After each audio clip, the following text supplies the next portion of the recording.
תסליח לי לעולם, בצדק ובמשפט, בחסד וברחמים. שלום לכולם, שלום לכולם, שלום לכולן, קוראים לי אוריאל,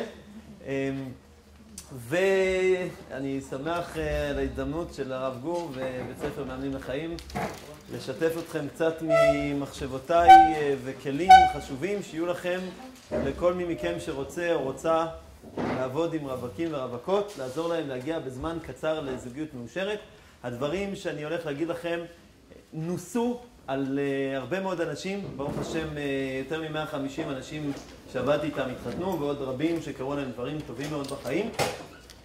כאן אני רוצה לתת לכם כמה וכמה גם עקרונות כלליים וגם כלים פרקטיים, כפי מה שהזמן יאפשר לנו.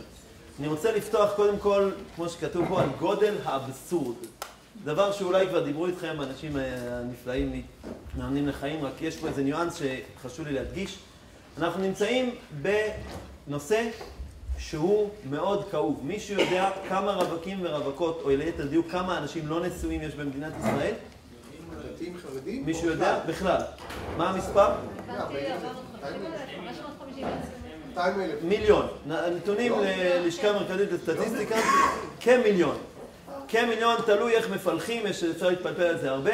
כמיליון, אם מדברים על המגזר הדתי, אז כמובן אפשר להתפלפל מי נקרא דתי ומי נקרא מסורתי ומי נקרא מה שלא יהיה. בוא נגיד הרבה.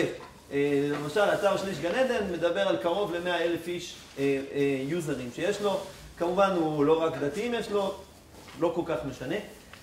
בוא נדמיין מצב שמיליון אנשים בארץ, למשל, לא מוצאים עבודה.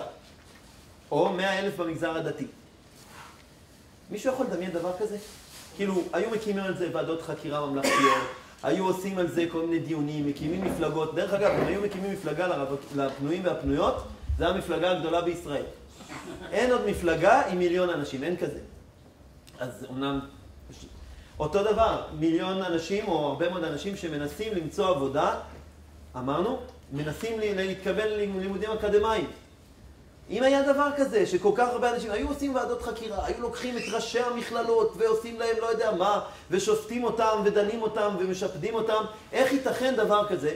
ופה אנחנו מדברים על קהל עצום, עצום מאוד, כמיליון איש, שמנסה ללא הצלחה להתקבל למוסד, מוסד הנישואין כמו שאומרים, מנסה להתקבל ללא הצלחה.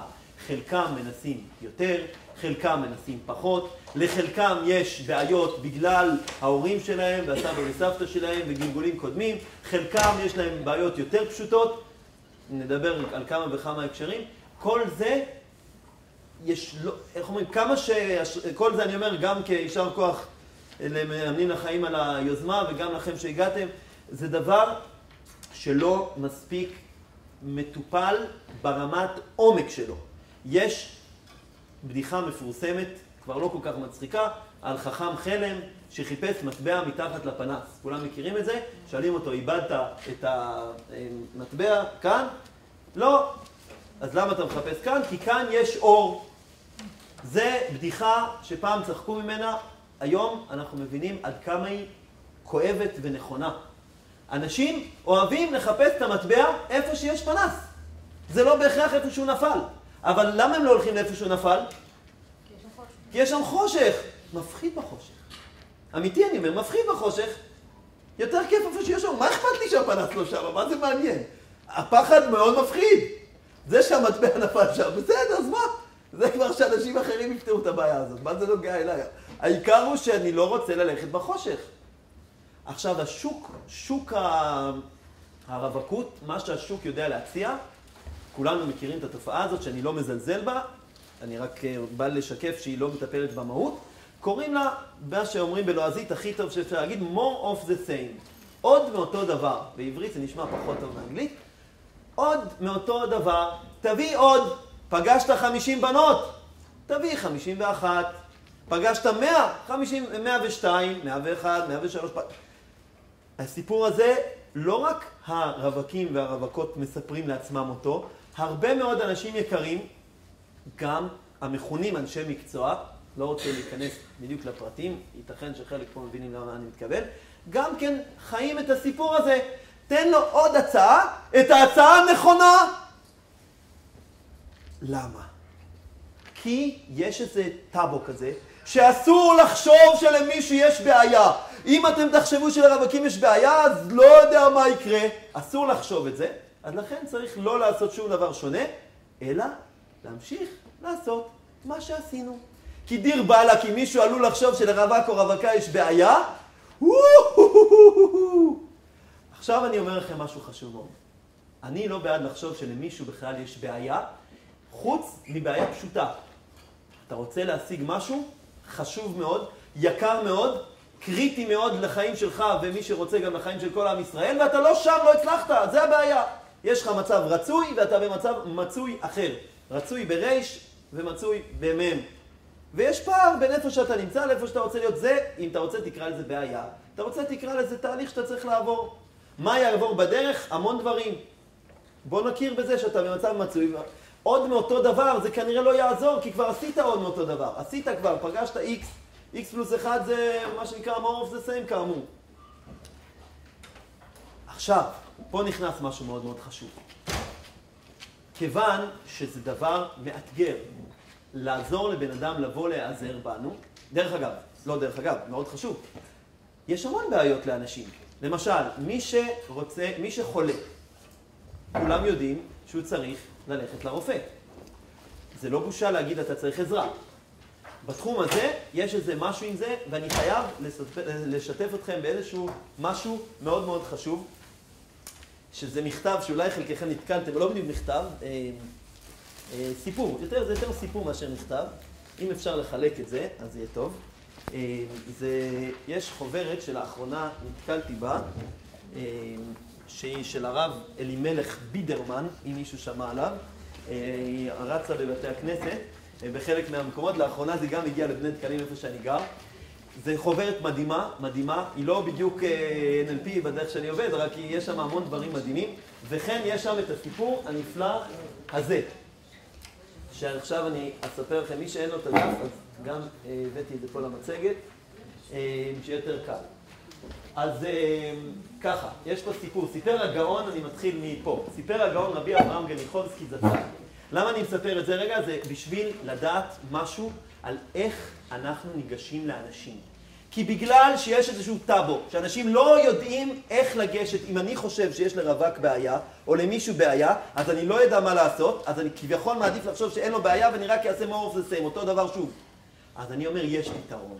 אפשר לחשוב על כך שבן אדם צריך עזרה, שינוי כזה או אחר, ועדיין יש פה דרך מדהימה. ב-NLP אנחנו קוראים לזה pacing and leading, להצטרף ואז להוביל. אין יותר טוב מהסיפור הזה כדי להמחיש מה זה pacing and leading, אני פשוט קורא.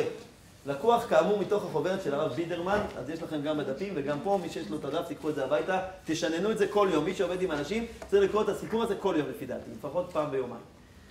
סיפר הגאון רבי אברהם גניחובסקי זצ"ל, פעם עלה ברצון המשבק, כלומר המשמש בקודש של הרב הקדוש רבי ישעיה מקרס תרזיה, לראות כיצד רבו מקבל את הפונים אליו, מסקרן מאוד. על כן שלח ידו בכותל שבין חדרו לחדר הרבי, וחורר בו חור קטן. משם היה מציץ בין החרקים. בחור נועז, משבק נועז, החליט שהוא רוצה לראות מה הרבי עושה. והנה הוא רואה איך שנכנס אל הרבי יהודי למוד סבל מבני העיר. והוא מונה בפני הרבי את צרותיו אחת לאחת. מה שאנחנו קוראים בימינו קשי יום. ולבסוף הפתיר כי אין לו כל עצה אלא לסיים את חייו, השם ישמור, וחלסלת פרשת הצרות והאיסורים. עכשיו שימו לב, הוא כותב פה מאוד יפה, הנה מדרכו של עולם לענות על הצעות שכאלה, מה שנקרא לתת לו על הראש. סליחה, אך דברי שטות מדבר מר, וכי נשתבשה דעתו לא עלינו, וכהנה מדברים המנסים להוכיח למתלונן כי אין צדק בדרכו. נכון, זה לכאורה מה שהיה עושה, הבן אדם מרגיל. מה, השתגעת? אסור על פי ההלכה, אסור על פי החוק, אסור פה, אסור פה. זה נקרא לתת לו על הראש. לא כך הייתה דרכו של הרב הקדוש רבי ישעיה רחימאי, אלא פתח פיו ואמר למר הנפש, לא יאומן פשוט. רגע. הזזתי לא מהמקום הנכון, סליחה. הנה. רעיון נפלא אל המעלת כבודו. אך מכיוון שהוא דבר גורלי, עלינו להתיישב, לראות כיצד יעשה הדבר בצורה הכי טובה. הוא מצטרף אליו. על כן חשבתי כעצה הראשונה, ומסתמה גם מעלת כבודו חשב כן, לעלות על הגשר שמעל הנהר, ומשם לקפוץ לתוככי הנהר, וכך תיפרד הנשמה במהרה מהגוף. זה הרבי מציע לאמר נפש. אבל נראה לי שאין זו עצה טובה כל כך, אומר הרבי. כי כידוע לך, שבימים אלו, ימי החורף, מי הנהר קרים עד לאימה. חוששני שיקשה על מעלת כבודו לסבול את קור הכפור. שנית חשבתי, וכנראה גם מעלת כבודו חשב, כן, לעלות על הגג הגבוה ביותר בעירנו, ולקפוץ ממעלה למטה, ומיד יתראה מעלת כבודו עם אבותיו השוכנים למעלה בשמיים. אלא שגם הצעה זאת עדיף שלא לקיימה, שהרי מעלת כבודו יודע היטב שיש חשש להתרסק איברים ודברים מחילה מכבודכם, ואין זה מכובד למעלת כבודו הרמה. אין לך אלא לעשותו מכובדיק. היהודי לא שתק, אלא החל מעלה כל מיני עצות ורעיונות כיצד יבוא לידי סופו. אבל הרבי דן איתו על כל עצה ורעיון בנפרד, ובכל אחד מהם מצא פסול וחיסרון. עד שאמר לו הרבי, שמנה יקירי, העניין עלז עניין רציני ביותר הוא. אי אפשר לעשותו בחופזה שלא ביישוב הדעת. כנראה צריך להיות דעת. אי אפשר לדעת שלא ביישוב הדעת. המתן לי שבועיים ימים ואחשוב על עצה טובה, כיצד תעשה את הדבר באופן ראוי ומכובד ביותר. ויצא היהודי מחדרו של הרבי כשהוא מלא שמחה וצהלה. שמא תדעו על מה? כי אתה הרגיש לראשונה, שימו לב, פה הוא כותב, אני כבר לא יודע בשם מי אמר את מה, כי יש שם כמה מחברים, לא משנה, העיקרון מעניין, כי אתה הרגיש לראשונה שבריאה אחת בעולם, ונוסיף, זה גם לא סתם בריאה, זה רבי, אדמו"ר, מבינה אותו ואת קשייו. ואילו היה הרבי מדבר על ליבו, כי שטות הוא עושה, היה יוצא היהודי בהרגשה, כי גם הרבי איננו מבין לנפשו כלל וכלל. ומה היה קורה? במקרה הטוב הוא היה הולך לאיזשהו יועץ למניעת התאבדויות, שאני לא מכיר משהו כזה, אני מסופק אם היו עוזרים לו. בסיפור הזה למותר לציין שאחר שבועיים ימים לא עלה על דעתו כלל וכלל לפנות אל הרבי לשמוע הכרעתו בנידון, כי שב עליו רוחו וכו'. הסיפור הזה בעיניי הוא מאוד מאוד נועז, מאוד מאוד נועז, זה ממש לקחת את העיקרון הזה כמה וכמה רמות ימינה או שמאלה, או שנקרא לזה. עדיין יש פה עיקרון מאוד מאוד חשוב. מרוב שאנחנו לא רוצים, או נגיד את זה כשזה פה ואז נקשר את זה מה שפתחתי בו, זה כלי נהדר לעבוד עם אנשים. לא לתת להם על הראש, אלא להצטרף אליהם, להצטרף למקום, במקרה הזה ההזוי לחלוטין שהבחור הזה נמצא, אמר נפש הזה. אני יכול להגיד לכם, אני לא הייתי בעוונותיי הרבים להגיע לנועזות של הרבי הזה, זה באמת כמה רמות מעל, מה שאני מעיז. אני עדיין אומר, יש פה איזו נקודת למידה, להצטרף אליו גם אם נדמה לך שזה מקום הזוי לחלוטין. כי הצטרפת אליו, עכשיו הוא מרגיש איתך אמון, עכשיו הוא מרגיש איתך ביטחון, עכשיו הוא מרגיש שאתה מבין אותו, עכשיו אתה יכול לקחת אותו לאן שאתה רוצה. יש לזה גם כלי פרקטי שהייתי רוצה לתת לכם אותו, אני רק לא רוצה שתתפסו רק לכלי הפרקטי, אלא שתתפסו למהות. לכן הבאתי את הסיפור הזה וחילקתי אותו, כי זה המהות בעיניי. אפשר להתאפס לכלי הפרקטי ולפספס את המהות. הרבה אנשים נוטים לטעות הזאת, ולפספס את המהות הזאת, כי זה מהות מדהימה. רוצים את הכלי הפרקטי של זה, או רוצים שנמשיך למשהו אחר? כן, זה מצוין. מצוין מה? כלי הזה, להגיד גם משהו פרקטי הזה, רוצים משהו לתרגל את זה ממש. כן. ובכן, אז יש לנו למה אנחנו מצטרפים. פה במקרה הזה, הבחור אמר נפש, הביא לרבי משהו שיחסית קל להצטרף, מה הכוונה? לא קל במהות, אלא מבחינה טכנית. הוא הביא את הסיפור שלו. הסיפור שלו היה שהוא רוצה כל מיני התמודדויות, ושורה התחתונה הוא בחר השם ישמור לסיים את חייו כמו שזה כתוב שם. לפעמים אנשים לא מביאים לנו במילים את מה הם, לאן אנחנו צריכים להצטרף, ולכן יש לנו טכניקות קצת שונות. אחד הדברים המאוד מאוד מעניינים, קוראים לו שפת הגוף. מחקרים מדברים על כך שאם אני רוצה להעביר לכם מסר הכי חכם בעולם, ואני אדבר איתכם ככה, אמרתי בדיוק את אותם מילים שאני מתכנן להגיד לכם, והסברתי בדיוק מה אני הולך להגיד לכם. הדבר היחיד שהשתנה זה מה? שפת הגוף שלי. שבמקום שאני אדבר ותראו אותי, דיברתי בצורה כזאת, שהיא, אנחנו רגילים, מה שיש לזה גם ביטוי בעברית, להפנות את הגב. אם אני מפנה למישהו את הגב, אז המסר לא עובר. מחקרים מראים ששפת גוף יש לה הרבה מאוד אחוזים בהשפעה על העברת המסר. הדברים הכי חכמים וגאוניים ונכונים שנגיד בעולם, אם נגיד אותם עם שפת גוף לא נכונה, נפספס. לעומת זאת, עם שפת גוף נכונה, בהקשר הזה יש לזה עוד הסברים, בהקשר הזה אנחנו יוצרים חיבור עם האדם. ומה שאני רוצה שאתם לרגע תתרגלו כאן, זה את הכלי שנקרא mirroring, מראה. בשפת הגוף יש כל מיני טכניקות, אחד הדברים הנחמדים והיחסית קלים, זה פשוט להשתמש במראה כלפי בן או בת התרגול שלכם. אם מישהו עכשיו מדבר איתכם על נושא שנוי במחלוקת, למשל, אפשר, אולי אני אגיד את העיקרון ואז נראה כל אחד ככה איך לתרגל את זה. אם תדברו על נושא שנוי במחלוקת בשפת גוף מזמינה, תרגישו חוויה שונה מלדבר על נושא משותף בשפת גוף לא דוחה, לא מזמינה. אז הייתי רוצה להזמין אתכם ב2, 3, 4 דקות לתרגל את הדבר הזה, שבו אתם מדברים ביניכם על משהו, נתחיל מהדבר שנוי במחלוקת, איך נתחיל? לפעמים מתחילים מהשלילי, לפעמים מהחיובי. בואו נתחיל מהשלילי כדי שישאר עם טעם טוב. אז לדבר על דבר שהוא מוסכם הנושא, אבל לדבר בשפת גוף שאיננה מזמינה, שהיא דוחה. מה זה דוגמה? הבאתי את הקיצון, הפניתי את הגב. זה גם יכול להיות להסתכל בשעון, או מי שעדיין, או אתם יודעים, מה שקוראים טלפון, גם דרך נהדרת, או כל דבר שמראה פיזית, אתם יודעים, גם היד ככה, אם הוא פה ואני פה, זה גם, כן, יש כל מיני דוגמאות, לא ניכנס כאן ממש לפרטים כי זה נושא רחב, העיקרון, אם אני מדבר על נושא שהוא מוסכם, כן, הדבר הראשון אנחנו רוצים, מוסכם בשפת גוף דוחה. אז אני מציע שתרגלו את זה ב2, 3 דקות כאן. הבנתם, לא רוצים תרגול, רוצים להמשיך. מי בעד לתרגל? ירים יד. מי בעד להמשיך? ירים יד. אז להמשיך. נמשיך. בסדר, התורה הלכה אחרי הרוב. הבנתם את העיקרון? זה קוראים לו להצטרף בעזרת שפת גוף. עוד נושא להצטרף. זה מה שרציתי שתתרגלו. איך עושים את זה בפועל? למשל. מאמן ומתאמן. מאמן ומתאמן. בוא רגע מתאמן יקר. הרב שלמה, בוא, הרב שלמה, זכילה. הרב שלמה, מה זה יכול להיות? הוא הרב שלי, הוא גם מועד של הבן שלי.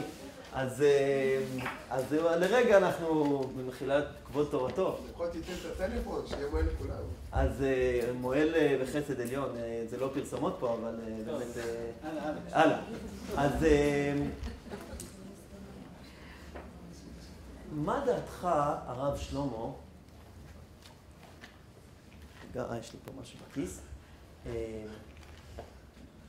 מה דעתך, הרב שלמה, על הנושא הזה שהיום מלאים רופאים בבתי חולים? זה מאבד את הקדושה, תחושת הקדושה. זה הרבה פעמים בלי ברכות, זה לא נעשה. הברית נעשית, אבל בלי הברכות ובלי הטקס, גם האווירה שונה.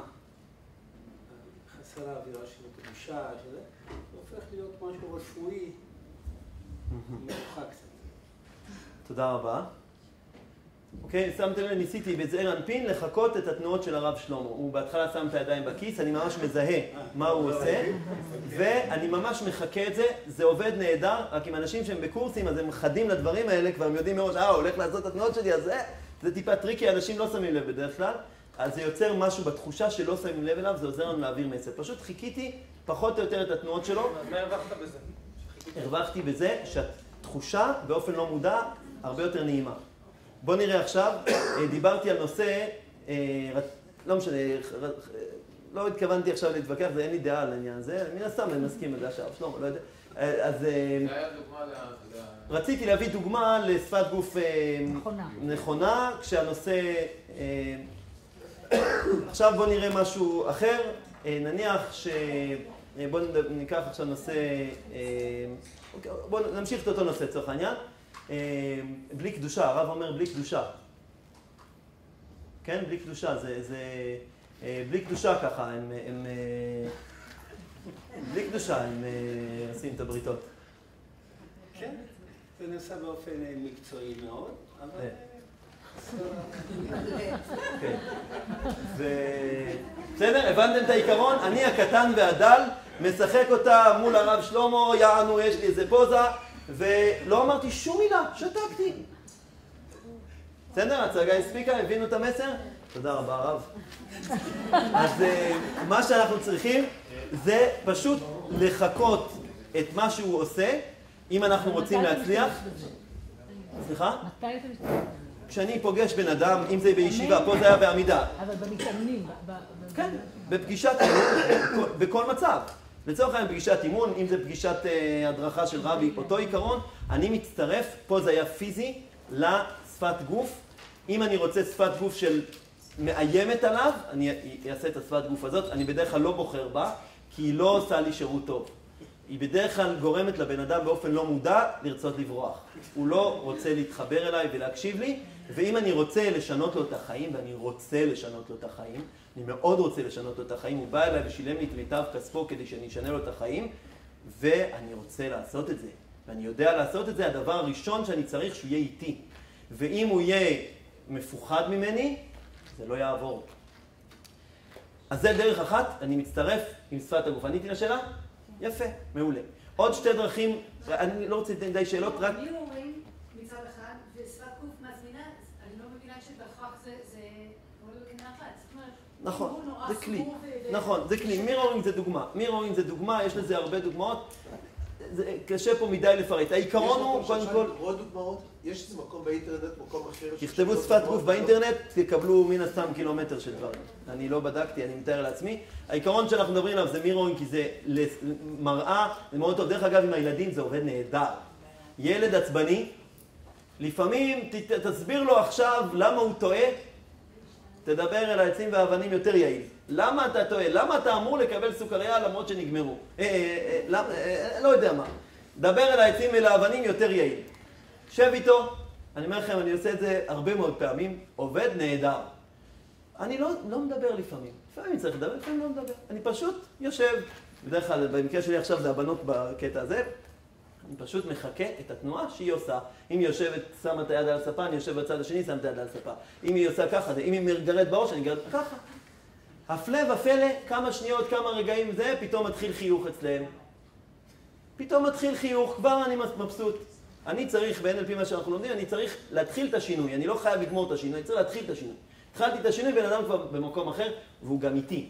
כשהוא איתי, זה טיפה שונה ילדים ומתאמנים, יש הרבה מה לדבר בזה. שורה תחתונה, הוא זז אצלו משהו, הוא יותר יתקרב אליי, יש לי את הרשות להוביל אותו לאן שאני רוצה, ויש לי הרבה מקומות שאני רוצה. האם אתם סקרנים לדעת לאן אני רוצה להוביל אותו? יופי, בשביל זה הכנתי לכם עוד משהו מאוד מאוד חשוב. עוד משהו מאוד מאוד חשוב, שקוראים לו רשימת הצרכים שלך. מה זה אומר רשימת הצרכים שלך? ייתכן שנגעתם בזה בצורה כזאת או אחרת, אז אני רוצה גם ברשותכם לחלק לכם את זה. רוצה לראות שני כלים נוספים? כן, אני גם רוצה את זה ואני גם רוצה את זה. אני רוצה המון דברים, נראה מה נצליח. אז תעבירו את זה. יש את זה גם פה לכאורה. כן, יפה. אז מה אני רוצה להוביל את הבן אדם? הרווק המצוי או הרווקה המצויה היא מתמודדת עם אחת משמונה התחנות שעוד מעט אני אספר לכם עליהן, וכרגע לצורך כל התחנות, כל הרגעים מבחינת רגעים שבהם היא מתמודדת, סיטואציות, היא מתמודדת עם אחת מהם, כמעט ב-100% של המקרים, היא לא ממוקדת בעניין הזה. הרשימה מופיעה כאן במצגת, ומי שזכתה או זכה לקבל דף, גם קיבלתם את זה. מי שרוצה גם אחרי זה יכול לקבל את זה במייל, ודרך אגב יש לי כל הזכויות שמורות על הדבר הזה, כתוב גם בדף. זה לקוח מספר שנקרא מדריך להצלת הזוגיות של דוקטור פיליפ מקנרו, המכונה בקיצור דוקטור פיל בחוץ לארץ. יש לו ספר מדהים בעיניי על זוגיות קיימת. אגב, יש לו ספר אחר פחות מדהים בעיניי על רווקות. הספר שלו נקרא לזוגיות קיימת, המדריך להצלת הזוגיות, ושם הוא מביא את הנוסחה שכתובה פה בתחתית העמוד, והוא מעריך. מי שרוצה, תנסו למצוא את זה בחנות הספרים, כנראה שלא תצליחו, בכל מקרה ספר נפלא. אז מה שהוא מדבר שם, שהנוסחה להצלחת הזוגיות היא הנוסחה הכתובה שמה, שלא הבאתי לפה, איכות הזוגיות, הנה יש פה עוד כמה דפים, איכות הזוגיות נקבעת מהאופן ששני בני הזוג, אם אפשר לבחור, נקבעת מהאופן ששני בני הזוג ממלאים את הצרכים, אולי העמוקים, האחד של השני. איפה נמצא הרווק המצוי? בחיפושים אחרי המרכיבים התיאורטיים, האובייקטיביים, המוחלטים של הבחורה. או איפה נמצאת הבחורה? בהגדרות אינסופיות או סופיות, המרכיבים של הבחור, או של הצד השני, כן? בחור כלפי בחורה, בחורה כלפי בחור. ואז מגיעים אנשי המקצוע החכמים ומתווכחים איתו. מה אכפת לך שהיא אשכנזייה? גם אשתי אשכנזייה והיא בסדר. או מה אכפת לך שהיא שמנה? או מה אכפת לך שהיא עשירה? או מה אכפת לך שהיא ענייה? מתחילים ויכוחים. אולי...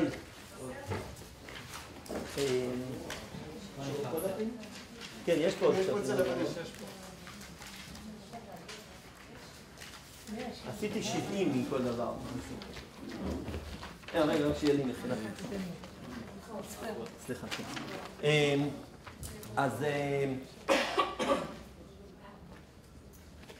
דרך אגב, יש פה את הטלפון והמייל שלי, כל דבר שאני אומר פה, אני נותן טוב, מי שרוצה, תשלחו מייל, תקבלו את זה בחינם, באהבה, במייל.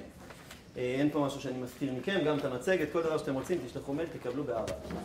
בכל מקרה, אז דוקטור פיל טוען לגבי זוגות נשואים, טענה, שאיכות הזוגיות נקבעת לפי איך הם מספקים את הצרכים העמוקים, או כל מיני צרכים, פה יש רשימה, אפשר טיפה לדון ברשימה, העיקרון, הצרכים.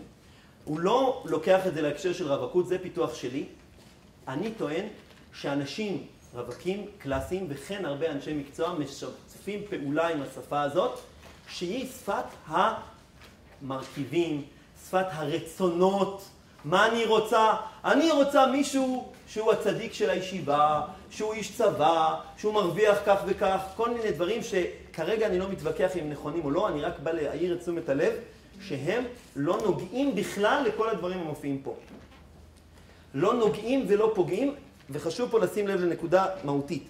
אם אנחנו ננסה לאמת את זה אחד עם השני, זה יתאים לדרכו של הרבי הנחמד שלמדנו או לא? אני עשיתי את זה טיפה מורכב, אני אעשה את זה בעדינות. אם אנחנו מנסים לאמת את זה אחד עם השני, זה פחות טוב. למה? כי בן אדם עמוס ברצונות שלו, אתה בא אליו עם שפה אחרת, זה כמו לתת על הראש למר הנפש ולהגיד לו אתה טועה. זה לא כל כך יעיל. אפשר לעשות את זה, עשיתי את זה בעבר, היום יותר יעיל לעשות אחרת. לא מול, לא דוך. זה נושא, צורך העניין, פגישה מספר 3. בואו נדבר היום על כלי מדהים, לא משנה, פגישה מספר 1 או 4 או 7, לפי העניין, שזה עוד הרבה קריטריונים, אני רק אומר, פגישה מסוימת, לא מול. לא שעכשיו, אני רוצה מישהו איש צבא, ואז בא לה... זה, כן? לא מול, לא מול. ואנחנו רוצים שאנשים ילכו איתנו בדרך שהם חושבים על זוגיות בהקשרים האלה. כרגע אני מדבר על רווקים, זה גם מאוד נכון על זוגות נשואים, לא ניכנס לזה כאן. לגבי רווקים זה שינוי קריטי שאין כמותו בשתי תחנות משמעותיות מאוד. מה אתה מדבר מול? אני אומר, זה נושא כביכול בפני עצמו. לא שבחורה באה ואומרת לי, תשמע, אני מחפשת בחור צדיק, עשיר, חכם, אין השכינה שורה אלא, גיבור, חכם, גיבור, עשיר ובעל קומה. פחות מזה, לא מסכימה.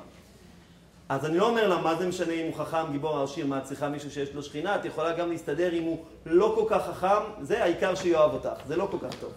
זה דוך. אני אומר, את שמעתי, וואי, זה מאוד מאוד מעניין שאת רוצה מישהו שהוא גם חכם וגם עשיר וגם גיבור וגם בעל קומה. מעולה, יש המון אנשים כאלה בעולם. נניח. אוקיי, זוכרים את הרבי, אני מצטרף, מעולה.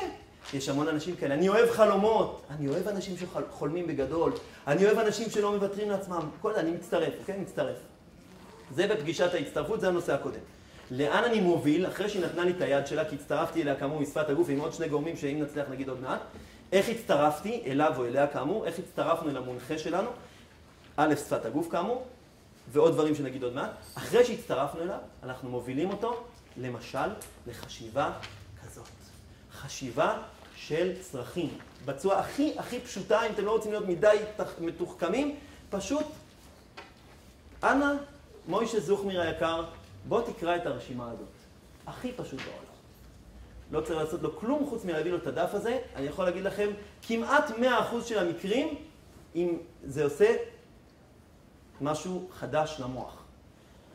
בשתי תחנות משמעותיות זה משמעותי. כאמור, נקודה ראשונה בשאלה המתישה מה אני מחפשת.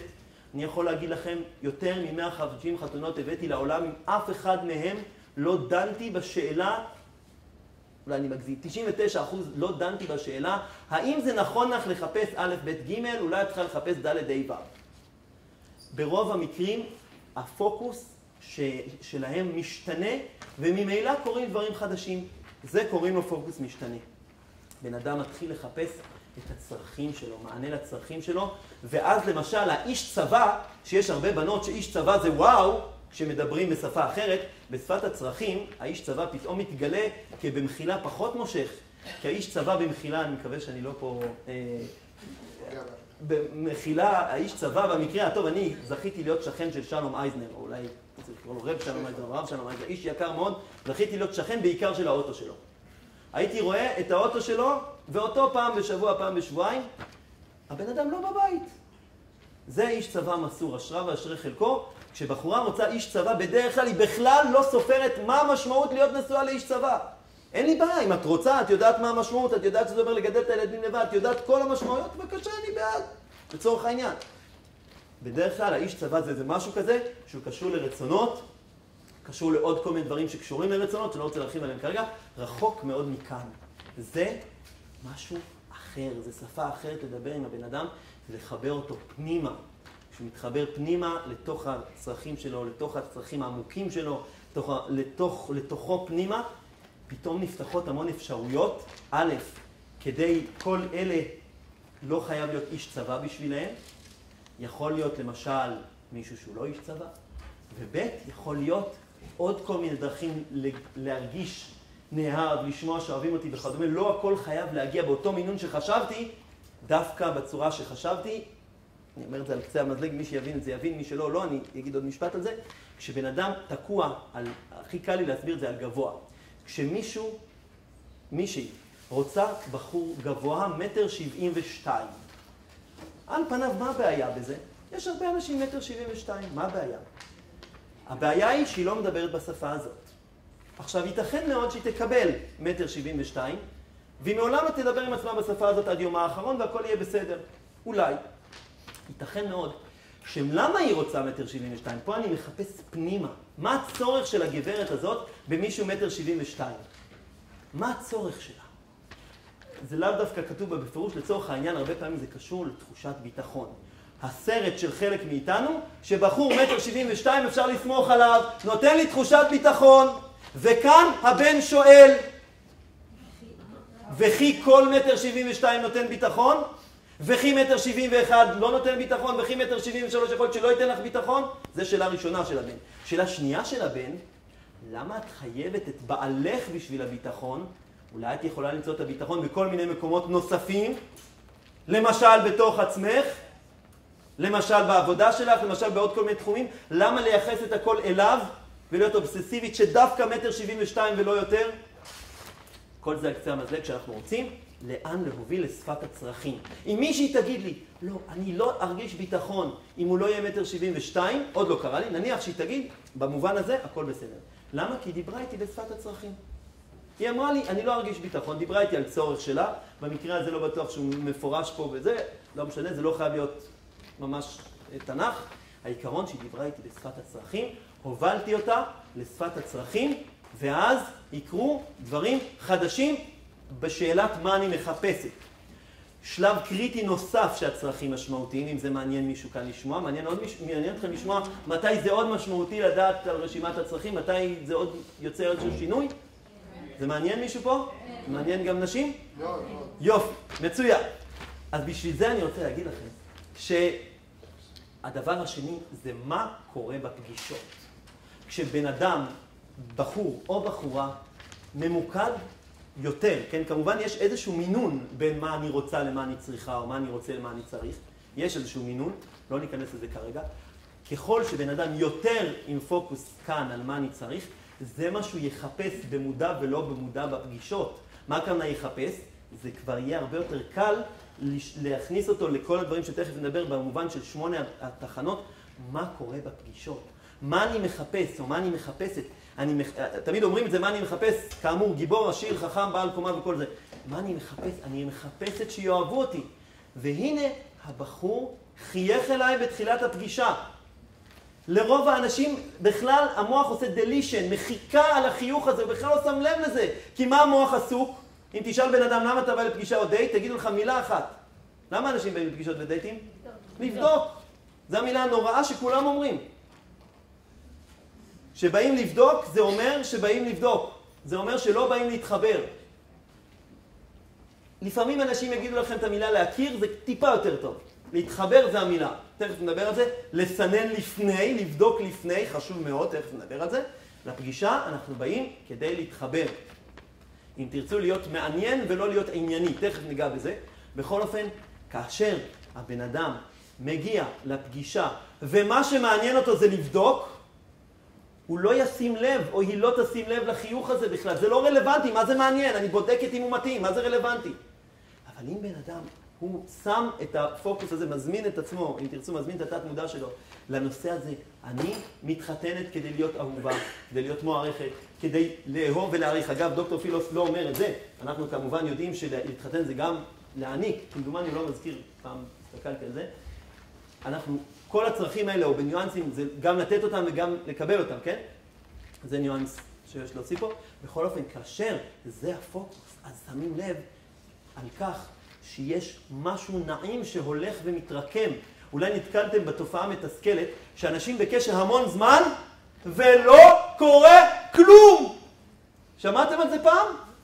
אם תיקח סוס, תקשור אותו ליד סוס אחר, חצי שנה, לא יקרה כלום! כלום! מדהים.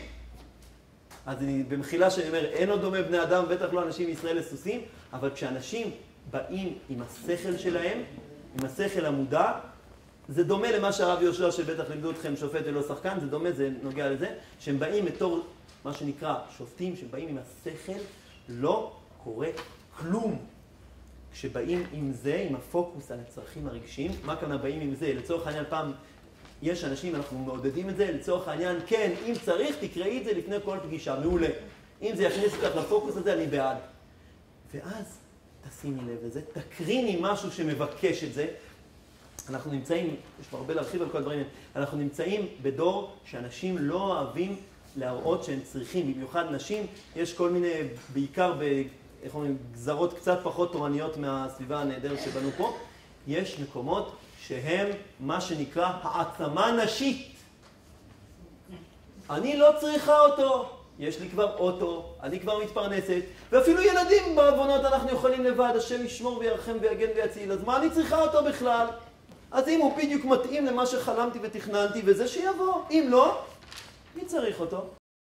הכל יש לי כבר, ברוך השם, אין תלונות, פרנסה, יש אוטו. לא יודע אם שמעתם את הדבר הנורא הזה, תצלנה אוזניי ששמעתי דברים כאלה, השם ירחם. מה? שמענו בלי הברוך השם. בלי הברוך השם.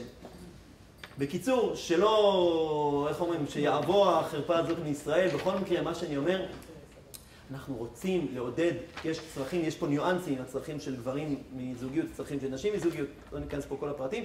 העיקרון, אנחנו רוצים לעודד את השפה הזאת, כאמור, בשני שלבים קריטיים זה נוגע. אחד, מה שהזכרתי קודם, מה אני מחפשת. שתיים, מה אני מחפשת במובן העמוק. מה אני מזמינה, לאן אני ממקדת את עצמי וממילא אותו, כן, או אותה, כן, מה קורה בפגישות מבחינה מהותית, לאן הפוקוס הולך. וזה הכלי הנהדר הזה, זה פשוט לקרוא את הדבר הזה. אם תרצו, כמדומני, עמוד 149 בספר המדריך להצלות, לא בקיא שם בכל הספר, בדבר הזה, אני זוכר בעל פה, כי הוא ממש ממש משמעותי. האם אתם רוצים לגלות עוד שני דברים שאפשר לעשות כדי להצטרף לבן אדם ולהוביל אותו כגון לכאן? זה מעניין כאן מישהו? מעניין אתכם גם? יופי, אז שפת גוף דיברנו. דבר שני, קוראים לזה המילים שהבן אדם משתמש. יש אנשים שיבואו ויגידו לנו שהם רוצים זוגיות. ואז אני אגיד לו, הרב טל, אתה רוצה להתחתן? הוא אמר לי שהוא רוצה להתחתן? לא, מה הוא אמר לי שהוא רוצה? תפגש. מה הוא אמר לי שהוא רוצה?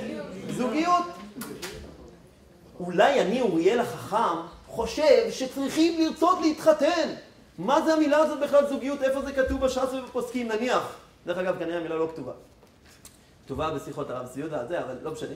בכל מקרה, אז אני יכול כביכול לבחור את המילים המדויקות. אם בן אדם מבקש ממני זוגיות, ואני אתן לו חתונה, הוא לא יהיה שותף. הוא לא ירגיש המילים שאנשים אומרים, אתם תגלו פלאים בדברים האלה. אני זכיתי להיות אחד, אני חושב, לא רוצה לפאר את עצמי, אבל אני חושב שאני אחד היחידים בעולם שזכיתי גם ללמוד NLP וגם ללמוד גמרא.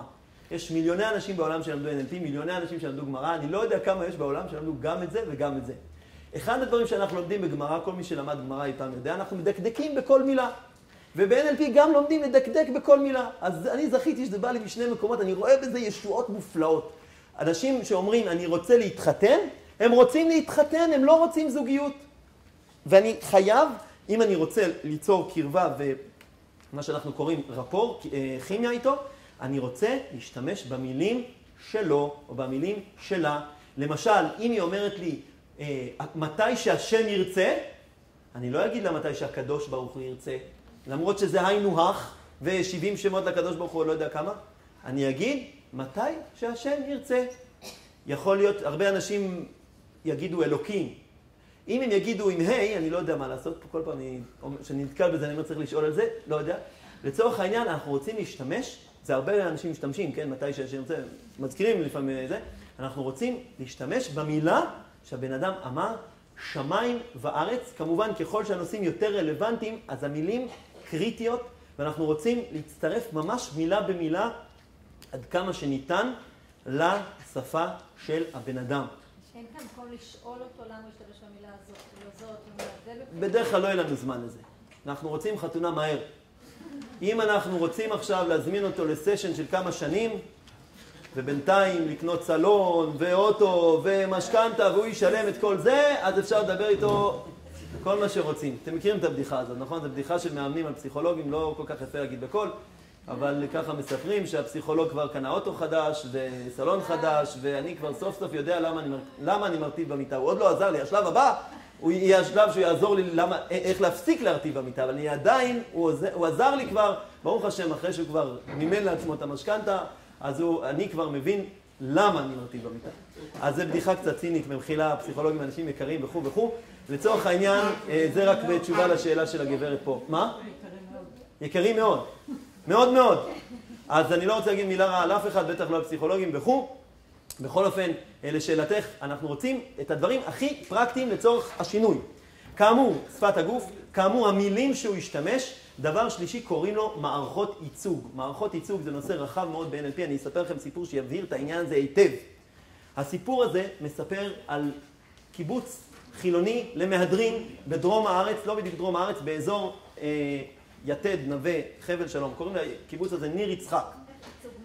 ניר יצחק, שם של קיבוץ, אתם לא חייבים לרשום את זה, זה יכול היה אפשר לספר את זה גם על ניר יוסף או ניר דוד או כל ניר אחר, או לא חייב ניר.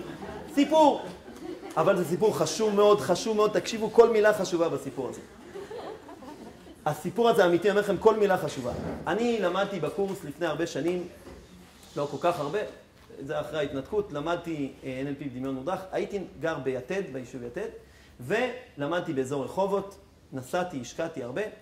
בכל מקרה, היה שכנה, יישוב, קיבוץ ליד ניר יצחק, קיבוץ חילוני למהדרין, לפחות אז, מסתמה חזרו בתשובה, לא יודע, לפחות אז היו חילוני למהדרין, ונסעתי איתם טרמפ. הקורס, חלק מהקורס היה באזור 9 באב, ככה התקופה הזאת עוד קצת, ואיכשהו דרכים, נוסעים שעה וחצי, שעתיים כל כיוון, מדברים כל מיני נושאים. בקיצור, עלה נושא בית המקדש. אמרתי, אני רוצה לגרום לנהגת היקרה משהו לטעום בית המקדש. חילוניה למהדרין. ואני מספר לה על בית המקדש, על המנורה, ועל הכהן הגדול, ומה רואים, ואיזה יופי, ואני כולי בהתלהבות. והיא ממשיכה, ואני בלב שלי אומר, החילונים האלה, ניר יצחק הזה, כל הכללות האמורות בתורה, אני אומר לעצמי, השם ירחם ויגן. ואז מתעורר בתוכי ה-NLPיסט. אני נוסע עכשיו לקורס של NLP שמלמדים אותנו איך תקשר עם אנשים. אני אומר לעצמי, מה אתה עושה? זה מותר לך? נזכרתי, הגברת היקרה הנהגת, היא מדברת בשפה אחרת ממני. קוראים לזה שפת התחושות, או בלועזית קינסתטית. כשהיא שואלים אותה כל מיני שאלות, היא לא תגיד מה נראה לה, אלא היא תגיד מה מרגיש לה. יש אנשים שיגידו מה נראה להם, יש אנשים, הם נקראים ויזואליים, הם משתמשים בשפה ראייתית. יש אנשים תחושתיים, הם יגידו מה מרגיש לי, ועוד כל מיני מילים שקשורות לזה, ויש אנשים שמיעתיים שיגידו מה נשמע לי. ובכן הגברת היקרה הזאת, אני נזכרתי שבאחת השיחות הקודמות היא שיתפה אותי שהיא קינסתטית, כלומר מדברת בשפת התחושות.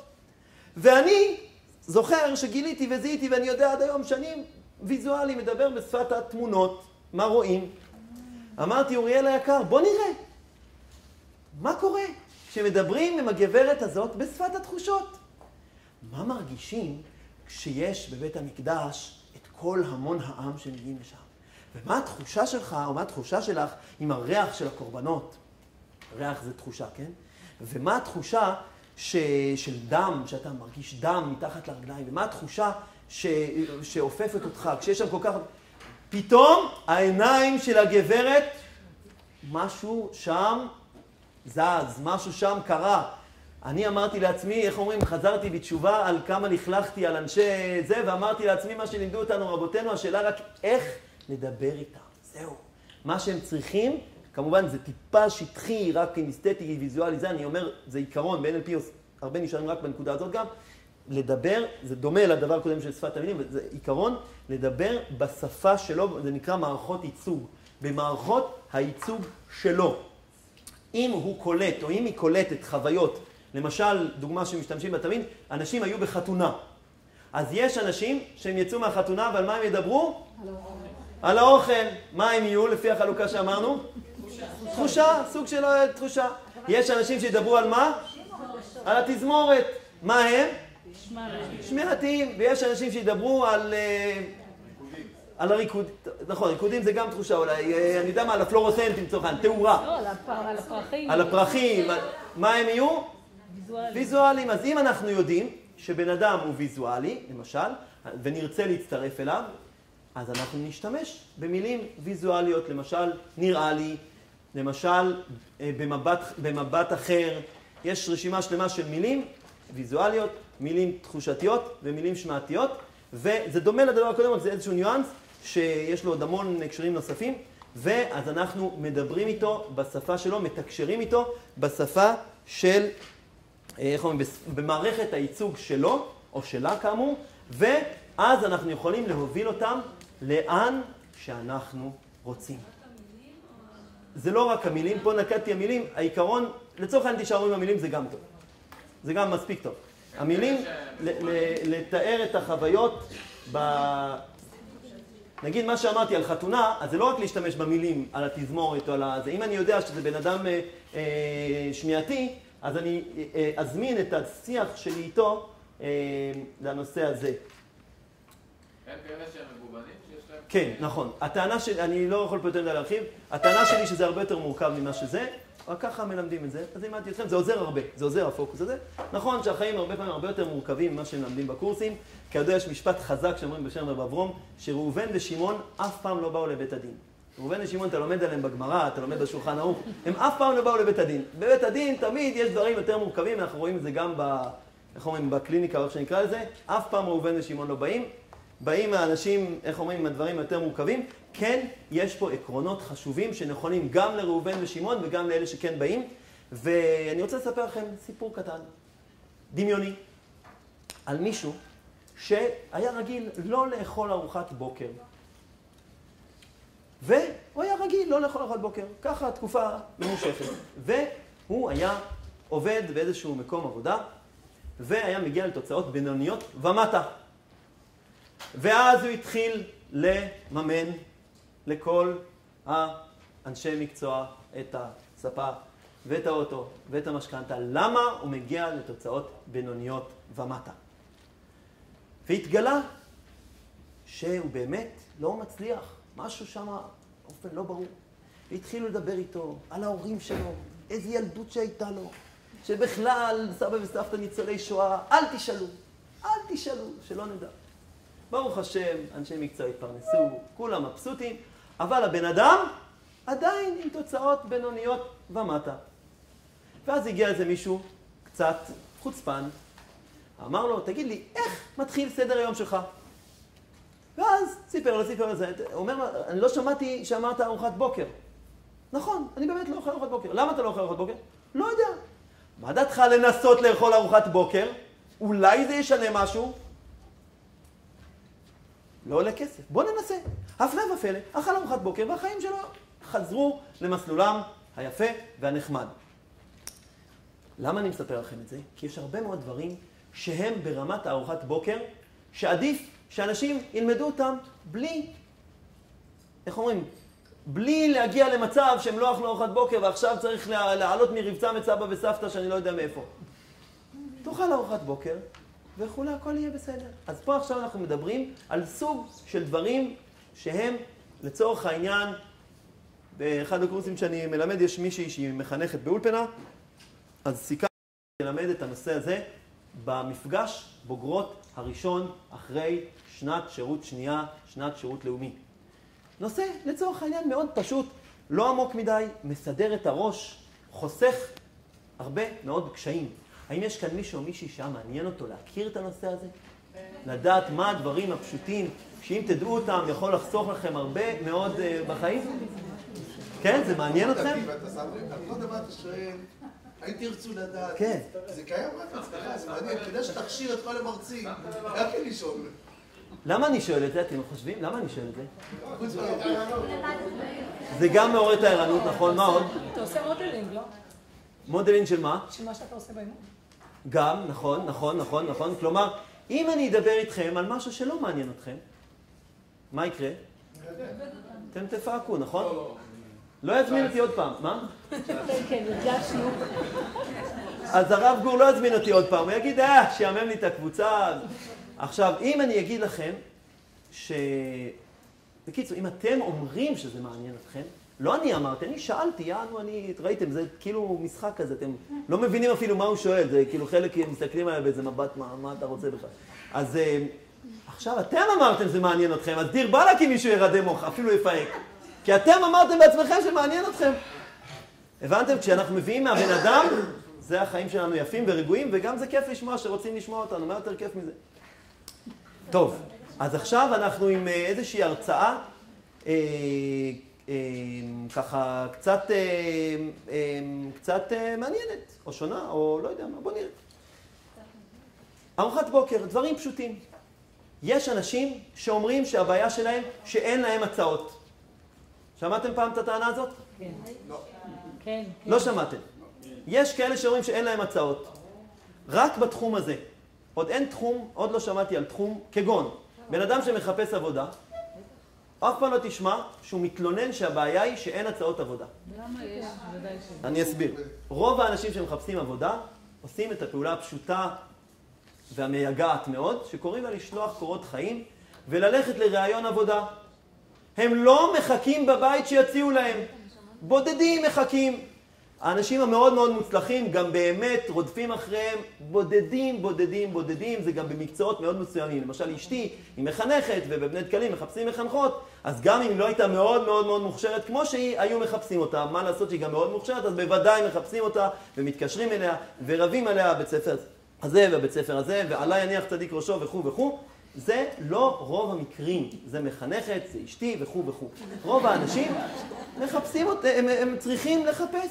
בתחום הזה, אנשים חושבים, צריכים להציע לי. הבעיה של הדור, שאין הצעות, או במילים אחרות, הבעיה של הדור, שאנשים אחרים לא דואגים לי. או הבעיה של הדור, שאני לא יודע איך לדאוג לעצמי. אז בוא נעזור לך, מתוק או מתוקה, בוא נעזור לכם, לעזור לעצמכם. הפוקוס הזה, אין לי הצעות, המשפט התמים הזה והמלא כאב הזה, האמת שלא דיברתי פה, היה ראוי להתייחס גם לזה, אבל הזמן פה לא מספיק. חשוב מאוד, אולי כן, אני כן, אולי אתן פה איזשהו הקשר. לא בדיוק הקשר לזה, אבל זה כן משהו שחשוב לי, כן, אם יש לי את ההזדמנות לדבר בפניכם, אז להגיד את זה. זה קשור לרבי שפתחנו בו. אנשים באים אלינו לא בשביל שניתן להם על הראש. למה? א', זה לא יעיל, וב', אנשים עמוסים במה? בכאב, תודה על המילה. בכאב. וכשאנשים עמוסים בכאב, הם צריכים משהו אחד. מילה? כמעט, הכל נכון? עידוד, נכון? כן? מילה אחת, מילה חשובה מאוד. הכל נכון? מילה שאני אוהב, המילה היא מתחילה בחטא. חמלה. חמלה. מילה מאוד מאוד חשובה. חמלה. דווקא אני דיברתי זה, אל תרחמו עליי. קודם כל, מה שהם אומרים ומה שאנחנו יודעים זה שני דברים הפוכים. מה זה יעזור שנרחם עליה? זה קודם כל מה שאנחנו צריכים לעשות, קודם כל. ברור, אבל... יופי. אז מה זה יעזור? זה עוד נושא להזדמנות אחרת. קודם כל, אנשים שיש להם כאב, הדבר הראשון שלפי דעתי, סתם כבני אדם, בלי קשר לאנשי מקצוע, אנחנו צריכים לפתח בפנים חמלה. אני לא אומר, חמלה לא הכוונה מוצי קוצי.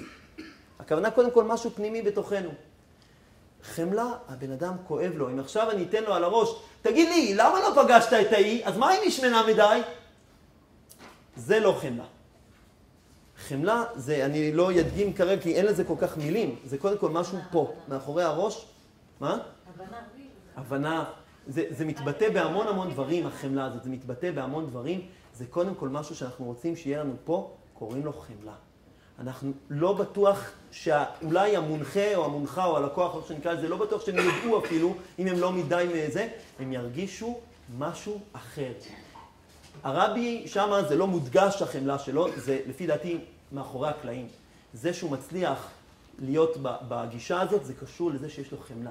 החמלה הזאת זה דבר קריטי בעיניי, וכל מה שאני פה באנרגיה קצת, נקרא לזה, לא חומלת, זה א', בגלל שאתם לא הקהל הכואב, וב', מתוקף מול הקהל וכו', מול בן אדם ובטח אחד על אחד, וגם מול קהל. מול קהל זה טיפה יותר מורכב, מי שרוצה לדבר על זה בהזדמנות אחרת. כלומר, קהל שכואב לו זה נושא מורכב מאוד לדבר מולו. קהל, אדם יחיד שכואב לו, אנחנו קודם כל רוצים לעורר בתוכנו את החמלה. ואם יש לנו חמלה, כאמור, גם יהיה לנו הרבה יותר קל להצטרף אליו, הנושא שקודם הזכרתי, וגם הוא ירגיש, זה אותו עיקרון, הוא ירגיש לנו מאוד טוב. אז זה חשוב לי להזכיר, אולי עוד נקודה בהקשר הזה, אולי שתי נקודות בהקשר הזה. יש דבר מתוק מאוד שסידר לי את הראש. כתוב שאשתו של און מלפלת הצילה אותו. נכון? כולם מכירים את זה. איך היא הצילה אותו? היא הייתה בלי כיסוי ראש, ומה היא אמרה לו? זה פחות זוכרים. מה היא אמרה לו? אתם יודעים? פחות זוכרים את זה. רש"י אומר, נדמה לי, או כתוב במדרש. מה היא אמרה לו? לא תקבל שום דבר, נכון? מה, היא האישה? היה שם 250 ראשי סנהדריות. כולם אנשים שלהם לא ידעו את זה. מה היא חידשה? ככה שואל איך אומרים? זה מפרשת אמור או משהו. אז הרב בידרמן המעודכן לפרשת קורח, יש לו שם את השאלה הזאת. מה היא ולא...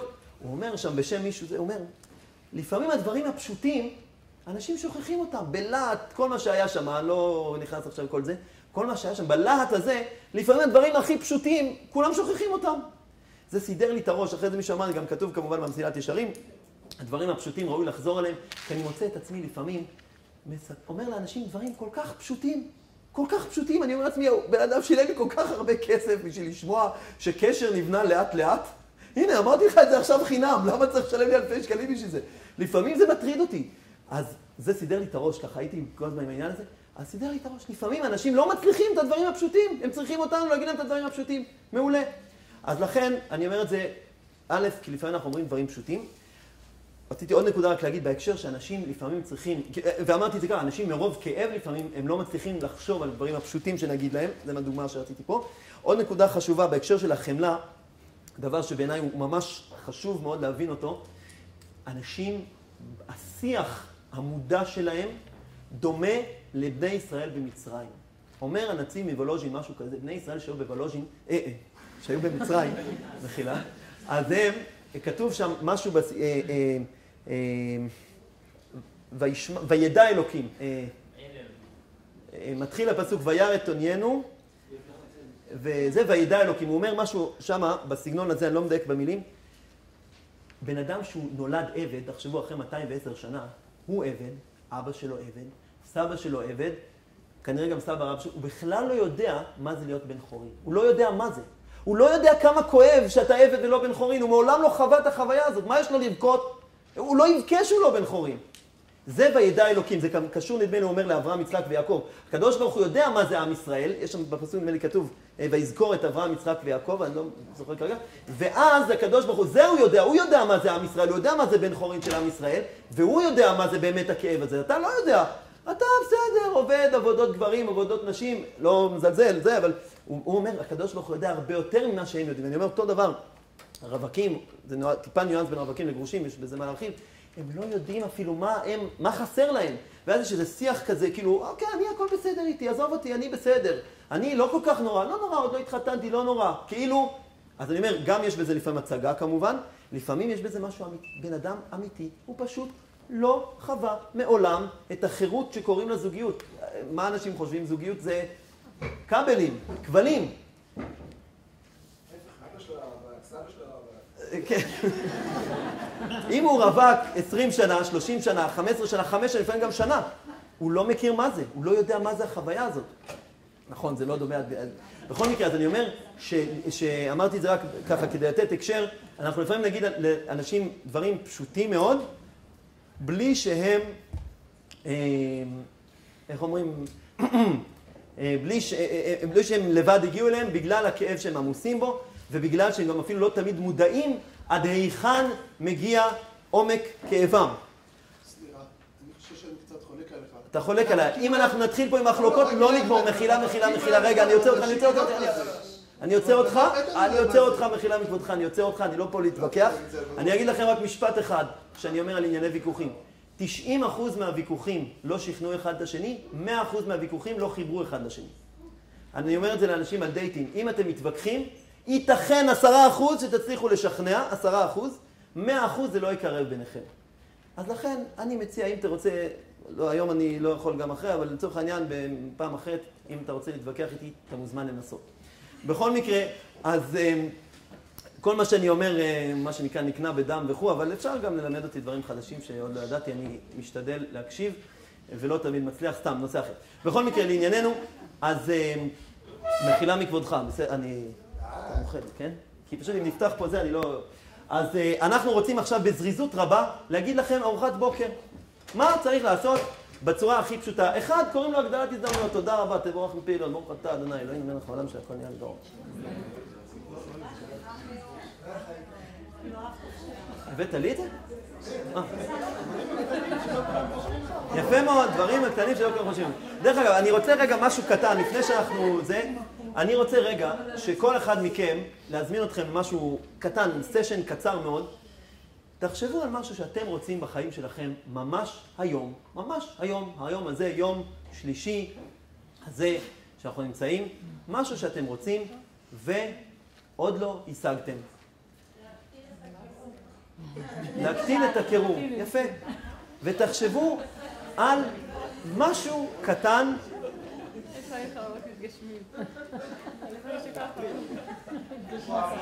העליתי ב5 מעלות. ותחשבו על משהו קטן שיכול לעזור לכם, משהו פשוט, אידיוטי, כמו ארוחת בוקר. אני רוצה דקה מזמנכם בשבילכם. לרגע תעצמו את העיניים, תחשבו על משהו שאתם רוצים, אולי אפילו מאוד, ואולי יש משהו מאוד מאוד פשוט, שאולי לא חשבתם עליו, כי חיפשתם את הדבר הגדול, שבאמת, אבל באמת ישנה אתכם, יפתור את הבעיה הזאת אחת ולתמיד. אתם מכירים את הדיבור הזה? שמאוד מחפש את הדבר הגדול. צר לי, או לא צר לי, זה דווקא לפעמים כיף. הדברים הפשוטים הם הרבה פעמים מאוד זמינים. אז בואו נחשוב רגע, משהו שאנחנו, מישהו, או כל אחד, מישהו, מה שאתה רוצה, מה שאת רוצה, משהו שעוד לא השגתם בחייכם, אולי משהו גדול, אולי משהו קטן, אולי יש איזה משהו פשוט שאם הייתם חושבים עליו, או עושים אותו, או אולי זה יכול לשנות משהו. אולי חיפשתם כל הזמן משהו מאוד גדול ומיוחד, ודווקא משהו קטן יכול לעזור לכם.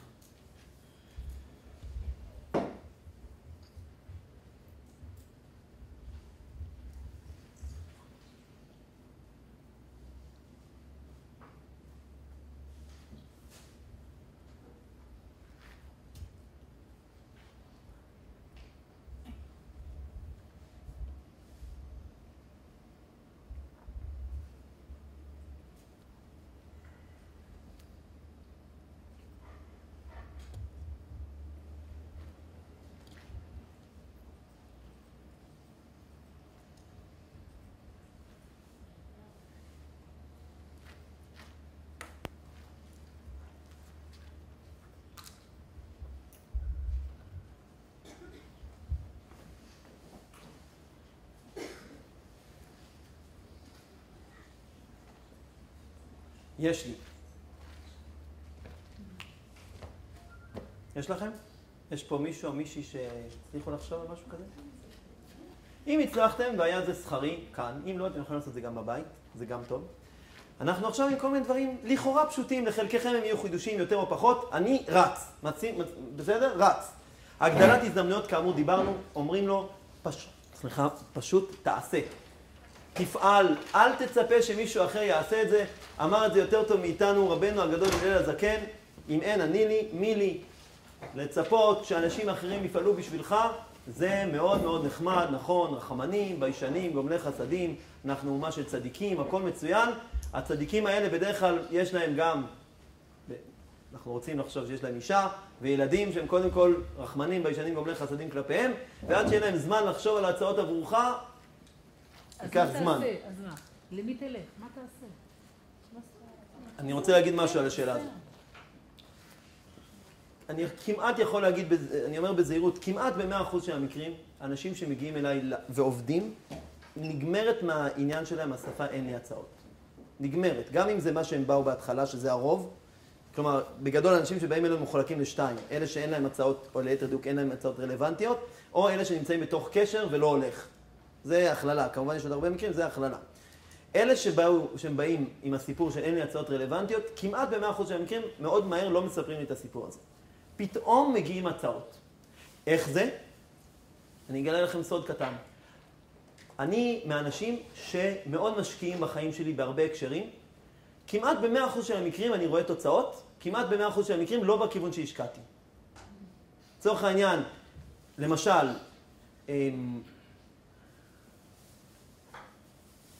כל מיני דוגמאות. יש לי מלא דוגמאות על זה.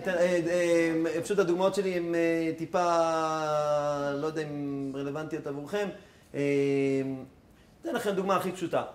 היה לי קורס, מה זה היה לי? יש לי קורס NLP שאני בו מלמד אנשים, מכשיר אותם, פחות או יותר מה שאני עושה פה, אז יש לי קורס מלא שאני עושה את זה במלואו. שברתי את הראש, איך אני מביא לקוחות. פרסום דבר יקר. הרשימה שלי, יש לי כמה אלפי אנשים, הם רווקים ורווקות. איך אני מביא? אני מאוד רוצה להכשיר אנשי מקצוע. איך אני מביא אותם? יום בהיר אחד, נסעתי טרמפ עם שכן שלי. קוראים לו, לא משנה איך קוראים לו. והוא משתייך לאיזשהו מגזין לנשים, שרץ בעשרות אלפי עותקים.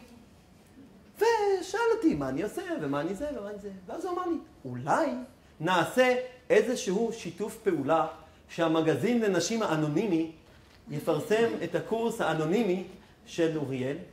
הפלא ופלא, מהנסיעת טרמפ הזאת נולד קורס שלם.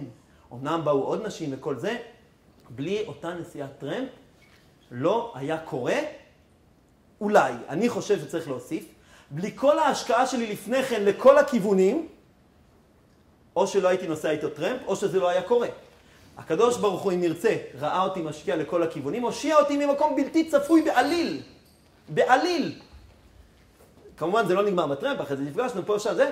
אני אומר, דוגמה שלי פתאום עשתה סדר. איך אתה יכול להשקיע לאלף ואחד כיוונים, לקדוח בסלע במחילה מכבודכם, לקדוח בסלע, קדחתי בסלע, ממש ככה, לא יצא מים, יצא מים, לא יצא, לא, כלום לא יצא. פתאום טרמפ, נסעתי, איש יקר וחביב, דיברנו, שיחת חברים, בום. למה סיפרתי את הסיפור הזה? זה דוגמה לשאלה הזאת. אנשים שהם משקיעים, נפתחות להם האופציות. יש לי איזה המון סיפורים מעצמי ומאנשים שבאים אליי, אני רוצה לרוץ, אז זה לצורך העניין, הגדלת הזדמנויות. החשוב הוא שיהיה חלק כזה ביום, לצורך העניין סוג של ארוחת בוקר. אם אתה מספר לעצמך, אין לי הצעות, אתה מספר לעצמך באופן לא מודע, מזריק לעצמך לווריד. אנשים אחרים צריכים לדאוג לי ולא עושים את זה. מזריק. אתה קורא לזה בשם מאוד יפה ומכובס, אין הצעות בדור שלנו. זה מאוד יפה ומאוד מכובס. זה לא מעורר את האדם לפעול. אנשים מצליחים, יש להם כמה וכמה מאפיינים. אחד המאפיינים שלהם הוא שהם פועלים ולא מפנים את האחריות לאף אחד אחר. יש להם עוד כמה מאפיינים, זה אחד. דבר שני, מאוד חשוב, קוראים לו סינון הזדמנויות. הדבר הכי פשוט להגיד על זה, זה את מה שהיה תמיד, וכנראה בעזרת השם יהיה תמיד. קוראים לזה לברר אצל 2-3 חברים על המועמד הפוטנציאלי.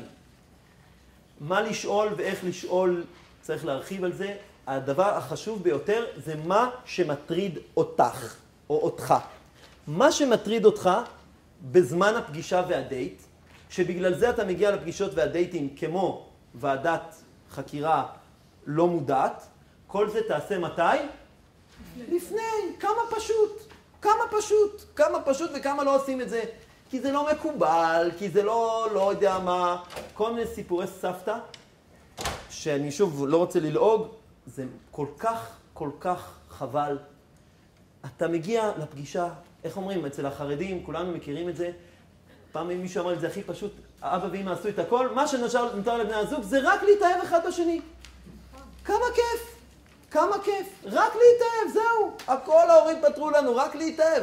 צריך להיות טמבל בשביל לא להצליח. סתם, גם יש כאלה, לצערנו.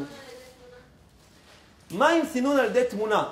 כתוב בשולחן ערוך, בסימן של"ב, לעולם אל תסנן על פי תמונה. זה עונה לשאלה? אם לא כתוב שאסור, אז לא כתוב שאסור. מה שכתוב, ברוך השם, יש לנו תרי"ג מצוות, יש לנו 6 כרכים בשולחן ערוך. לא, במשנה ברורה 6 כרכים. בשולחן ערוך זה 4 כרכים? לא, חלקים. אין את זה, לא כתוב שאסור לסנן על פי תמונה, אני לפחות לא מכיר. אבל בגלל שמפי תמונות יש לך חברה מלאה. אני בקושי שומע. אני אומרת, זה בעיה שאנחנו מתמודדים איתה. בחורה שעושה הכל כמו שצריך, ואין לה הצעות, כי יש סימון על פי תמונה. והיא לא פוטוגנית והיא גם לא... אז מה הפתרון? אני שואלת, זה בעיה. לא, את שואלת אותי מה הפתרון? זה יוצר בעיה. אתה אומר סינון הזדמנויות, והיום לגיטימי גם לסנן על פי תמונה. רק שנייה, יש שאלה פשוטה שבטח למדתם בקורס אימון לשאול. קוראים לה איך מבטלים פרדיגמה. פרדיגמה מבטלים על ידי השאלה הפשוטה. האם יש מישהו בעולם עם הבעיה הזאת שהצליח לפתור אותה? היא מלאה. כל המלאות עד היום רווקות? הרבה תקועות בגלל זה. יש כאלה שלא תקועות בגלל זה? או למרות זה הצליחו להתחתן? זה נושאים קצת אישיים, אז אני לא רוצה מדי להרחיב בהם, איך אומרים, גברים ונשים וכו'. כל, איך אומרים, 5,777 שנים העולם הזה קיים, כל האנשים שהיו בו, או לפחות רובם התחתנו. כל הסגנונות, שמנים, רזים, עשירים, עניים, חולים, בריאים, נכים, כולם התחתנו. איך זה קרה? הקדוש ברוך הוא, וגם אנחנו יודעים לעזור. אני אומר לכם, ב-90% של המקרים, הסיבה היא לא מה שהם חושבים. למשל, אני אוהב להגיד על זה, הבעיה היא לא הבעיה, אלא הבעיה מה אתה אומר לעצמך על הבעיה. אם היא מספרת לעצמה שבגלל שהיא מלאה לא ירצו אותה, מה את עושה לי ככה עם הראש? זה לא הסיפור, באמת. לא הסיפור. זה באמת, אני מתייחסת לסינון הזדמנויות שאתה אומר. אז לא לסנן הזדמנויות, אז מה יעשו? רגע, שנייה, אני רוצה רגע להסביר בשביל לא להיות ויכוח. בסדר? אני אסביר את ההיגיון פה מאוד פשוט. מי שלא מסנן לפני, מה הוא עושה? ב100% של המקרים יסנן תוך כדי. שלא יספרו לי סיפורים. מי שלא מסנן לפני, מסנן תוך כדי. אם יהיה מישהו שלא מסנן תוך כדי, שלא יסנן לפני, אין לי בעיה. הרב מרדכי שטרנברג, רבנו הגדול והצדיק, כותב בספרו האהוב בעריכת אח שלי, בית נאמן בישראל, שברורים זה לא טוב, פחות או יותר. פעם מישהו יקשה עליי ממה שאני אומר, הביאו לי שם איזה עמוד שאומר, כי אני גם מביא את זה, כי זה אהוב עליי, הספר הזה. יקשו עליי, איך אומרים, קושיות ופלפולים מהרב מרדכי. מי שרוצה שיעיין, אני אעשה פרומושן לאח שלי, תקנו ממנו בית נאמן בישראל, ספר מומלץ מאוד. בכל מקרה, אז שם הוא מדבר על העניין הזה. הוא לא מתייחס כמדומני לעניין הזה. אני אומר, האנשים שמגיעים אלינו, זה לא אנשים צדיקים שהרב מרדכי מדבר עליהם. מי שלא מברר לפני, אם הוא לא מתלמידי הרב מרדכי, הוא כן מברר תוך כדי, ולברר תוך כדי זה 100% כישלון, 100% כישלון.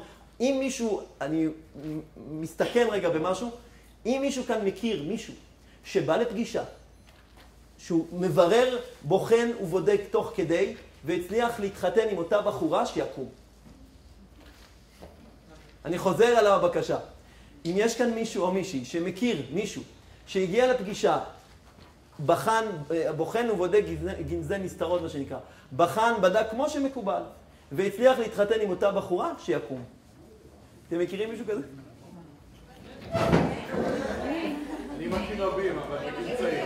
בגיל צעיר אולי, וזה גם שאלה קצת מה הם בדיוק עשו. לא ניכנס לכל זה כי זמננו מאוד מאוד מאוד מאוד קצר. אני רק רוצה להגיד שזה לא דרך המלך, אוקיי? דרך המלך זה לברר לפני. זה דרך המלך. כל דבר יהיו יחידי סגולה שהיו. יש סיפורים על מה שאתם לא רוצים. הכל יש סיפורים, יש לי אינסוף סיפורים. והחשוב שאם לא עושים את זה לפני, שוב אני אומר, יש צדיקים, הם יחידי סגולה. מי שלא מסנן לפני, מסנן תוך כדי, וממילא זה לא יעיל. וממילא הדבר הרגיל והרגוע, ובמקרה או לא במקרה זה מה שעשו כל עם ישראל, וזה עובד נהדר. לפני החיים יפים. יש כאלה שאם יסננו עליהם לפני לא ירצו אותם, אז מה הפתרון? שכשיפגשו אותם לא ירצו אותם? אז שיחכו למישהו שלא מפריע לו בחורה מלאה מראש. שיגיד את זה מראש. אם נרד לרמה הזאת, אני שוב אומר שזה הרבה דברים יותר עמוקים. בצורה הפשוטה, אותו דבר, שאלו אותי לא מזמן, בחורה חולת אפילפסיה, שלא נדע. אז אני תגידי לפני, בסוף יגיע הבחור שכן ירצה. זהו, מה צריך כל המשחקים עם זה? לא משנה, נושא רחב מאוד.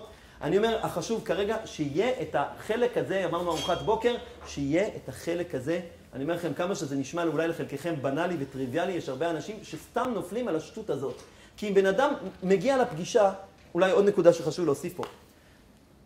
יש רבנים חשובים ואנשי מקצוע יקרים שלקחו על עצמם פרויקט להציל בעיקר בנות מגברים אלימים.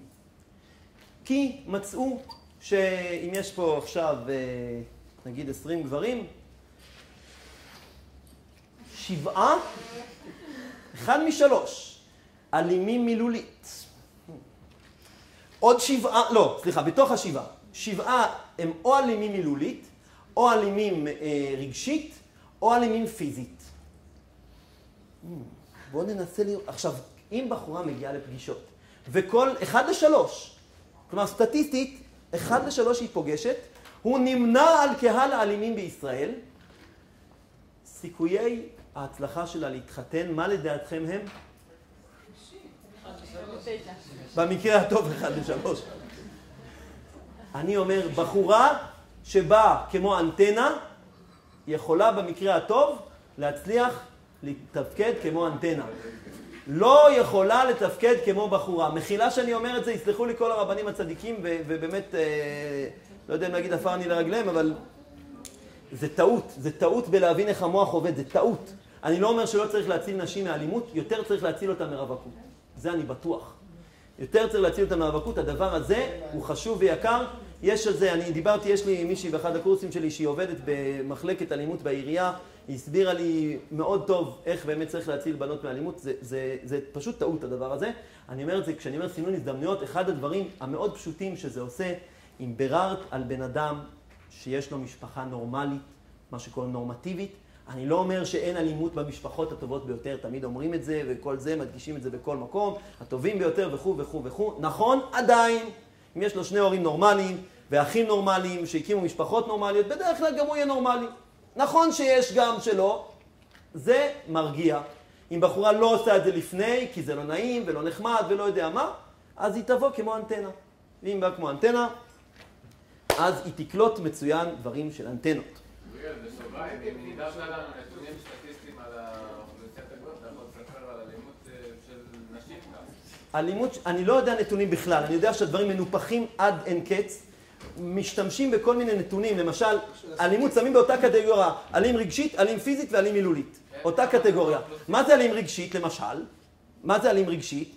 שלמשל, האישה מתקשרת אליו והוא לא עונה. אלים, לא? כי הוא ברוגז, עכשיו הצבנה אותו, הוא לא עונה. זה גם סוג של, אמיתי זה סוג של אלימות. נכון, זה סוג של אלימות. למה אתה לא עונה?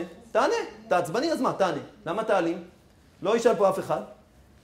יש, איך אומרים?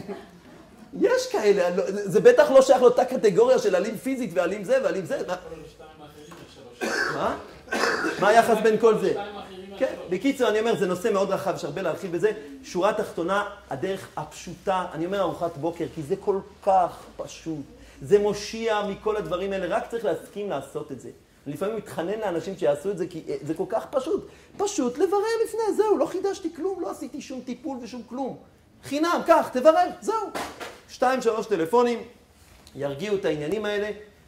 זה עניין סינון הזדמנויות תחנה 2. האם יש כאן מישהו או מישהי שמתעניין בהמשך התחנות? כן. זה מסקרן אתכם לשמוע עוד קצת על התחנות האלה? יופי, מעולה. אז התחנה הבאה קוראים לה הטלפון הראשון. הטלפון הראשון, טוב לו שלא נברא, ועכשיו שנברא יפשפש במעשיו. מה הכוונה טוב לו שלא נברא? הזכרנו מקודם את הציבור החרדי. אני לא יודע מי ארגן את הדבר הזה. יש דבר מודרני ונוראי, קוראים לו סמיילי, ויש אימוג'י, אימוג'ים. אל תשאלו אותי בדיוק את ההבדל, כי אני כבר השתדרגתי, זה היה פעם הטלפונים ההם, אני כבר השתדרגתי לטלפון כזה, כבר אין את הדברים האלה, זה היה פעם. סתם, יש לי גם טלפון זה, אבל... הביאו לי עוד מים או שזה לא שלי? לא יודע. בכל מקרה... צריך עוד מים. אז תודה, כן, זה יכול לעזור לי. בכל מקרה, אז הטלפון אצל החרדים, אצל אנשים שיש להם טלפון שמאפשר לשלוח כל מיני דברים צבעוניים למיניהם, לשלוח בוקר טוב עם סמיילי או בלי סמיילי. עם סמיילי אחד, לילה טוב אחרי שהייתה בפגישה. תודה רבה, תבורך. אחרי שנפגשנו לשלוח לילה טוב עם סמיילי או בלי סמיילי, עם אימוג'י או בלי... כל מיני פלפולים מיותרים. מה אומר, תודה רבה, מה עושה הציבור חרדי? אין את הטלפון, אין את המספר. גם אין אס-אמסים, אין וואטסאפים, זה עוד נושא. עוד יותר מזה, פשוט אין את המספר. חוסך כמויות אנרגיה שאתם לא מתארים. אין את המספר. אני אומר, נוח לו שלא נברא, כי מה לעשות שנברא אצלנו, הטלפון הזה. אנשים פשוט, אם רוצים להיפגש, אז השדכן אומר לשדכנית, לא יודע בדיוק, קובעים מקום וזמן. אם רוצים לדחות בשעה את הפגישה, אין אס-אמס, דוחים, אני מאחר שעה. מתקשרים להוא, שיתקשר לאיש, שאם זה... ככה זה עובד. יש בזה יתרונות וחסרונות כמו כל דבר. אני אומר, לא חייבים טלפון ראשון. הציבור החרדי מתחתן מצוין גם בלי זה. מה עושה הציבור הלא חרדי? או זה, יש טלפון. ואז קוראים אחת משתי הטעויות הבאות. אם, אני אומר, קודם אגיד מה צריך, ואז אני אגיד למה לא, מה לא ולמה. צריך להשתמש בו כאילו לא נברא, כלומר, להגיד לבחורה או להגיד לבחור את הדבר הבא, תשמעי, אני מצאתי שעובד לי הכי טוב, שבטלפון הראשון רק קובעים זמן ומקום להיפגש. מצאתי שזה עובד לי הכי טוב. את יודעת, כל הדייטים האלה וכל זה, מצאתי שזה עובד לי ככה הכי טוב. מה דעתך? שעכשיו רק נקבע מקום וזמן, ובדייט נדבר על מה שנרצה. עוד לא שמעתי מישהו שאמר, לא, בוא נדבר עכשיו. עוד לא שמעתי. עכשיו, למה אנחנו עושים את זה? למה אנחנו עושים את זה? חשוב מאוד. יש שתי טעויות מאוד נפוצות לשני הכיוונים, שתי טעויות סותרות ומאוד שכיחות. אחד, הטלפון הראשון, אולי רגע הקדמה קטנה. בחורה נולדה בגיל 0. ברוך השם. קיבלה חום, אהבה, הערכה, חמלה, מה שאתם לא רוצים מהוריה העיקרים, עד גיל הנישואין. ואז הגיע גיל הנישואין, יהיו שיגידו שזה גיל 12, יהיו שיגידו גיל 15, יהיו גיל 18, 27, לא משנה, הגיע גיל הנישואין. גיל הנישואין לכאורה לפי הטבע, לפי איך שהשם ברא אותנו, עכשיו היא אמורה לקבל חום, אהבה, הערכה וכל זה מאיפה? מהבעל. בעזרת השם אחרי זה מהילדים, לקבל, לתת וכו' וכו'. יום הראשון לרווקותה, מגיל הנישואין, זה יום הראשון שהיא פיתחה חסך בן יום. חסך בחום, אהבה, הערכה וכל זה שהייתה אמורה לקבל אם הייתה מתנהגת לפי הטבע שהשם ברא. יום אחד חסך. מה שנקרא לא מתים מזה. ביום השני, החסך כבר בין יומיים. אחרי שנה, החסך בין שנה. אחרי שנתיים, החסך בין שנתיים. בוא נזכיר מה זה חסך בחום, באהבה, בהערכה, בכל הצרכים שהזכרנו, ועוד רבים אחרים, שהיא נועדה לקבל אותה מבעלה. והיא לא קיבלה, כי השם לא רצה, כי היא לא רצתה, כי לא באה לאיש מקצוע נכון בזמן נכון. איך שלא תפרשו, למה זה קרה? עובדה מצערת שקרתה. הבחורה רעבה. זה גם בחור כמובן. סליחה, לפעמים אפילו יותר. הצורך קיים, לא מקבל מענה, ונשאר, וכל יום שעובר לא מקל, להפך מחמיר, וגם נוצרים מוגלה שלא נרחיב על זה כרגע. הצורך קיים ומתעמק, ואז יום בהיר אחד, אחרי 5 שנים של רעב, טלפון. וואו, איך הוא היה נשמע מתוק בפגישה, אני אומרת לך, זה בעלי, וואו. כל החלומות, התקוות, הדרכים, הגשרים, כל הדברים, על הבחור הזה שהיה נשמע וואו בטלפון. ואז פוגשים אותו לפגישה, והוא בסך הכל בן אדם. עם עיניים, עם אוזניים, עם אף, אולי עם זקן השם ישמור, עם כיפה, הוא בסך הכל בן אדם. נפילת מתח לא מעל מהדן. זה לא מה שהיא דמיינה ולא מה שהיא חלמה ולא מה שהיא שערה בחלומות שלה. יהיה לה מאוד קשה להמשיך איתו ולהגיד שזה החיים וזה המציאות ומה זה. אם לא היה טלפון הראשון, לא היו כל הפנטזיות וכל הזה, אתה פוגשת אותו, סך הכל בן אדם, עם עיניים, אוזניים, אף, היה נחמד, ממשיכים. לא נחמד, לא ממשיכים. לא נורא, לא קרה כלום.